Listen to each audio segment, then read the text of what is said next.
மரண இருளின் பள்ளத்தாக்கில் நடக்க நேர்ந்தாலும் என் அப்பா என்னோடு இருப்பதால பயப்பட மாட்டேன். மரண இருளின் பள்ளத்தாக்கில் நடக்க நேர்ந்தாலும் என் அப்பா என்னோடு இருப்பதால பயப்பட மாட்டேன். எனக்கு விரோதமாய் ஆயிரங்களும் 10,000 இருந்தாலும் அஞ்சிட மாட்டேன். எனக்கு விரோதமாய் ஆயிரங்களும் 10,000 இருந்தாலும் அஞ்சிட மாட்டேன். யெகோவா ஈரே எந்தன் தேவன், தேவைகள் யாவும் சந்திப்பீரே. யெகோவா ரப்பா எந்தன் தேவன், என்னாலும் சுகம் தருவீரே. யெகோவா ஈரே எந்தன் தேவன், தேவைகள் யாவும் சந்திப்பீரே.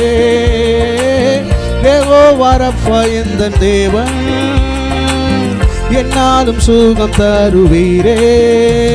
அவர் தோள்களின் மேலே நான் சார்ந்திருப்பதா கவலை ஒன்றும் எனக்கில்லையே. என் தேவைகள் எல்லாம் அவர் பார்த்து கொள்வதால் நான் கர்த்தருக்குள் மகிழ்ந்திருப்பேனே.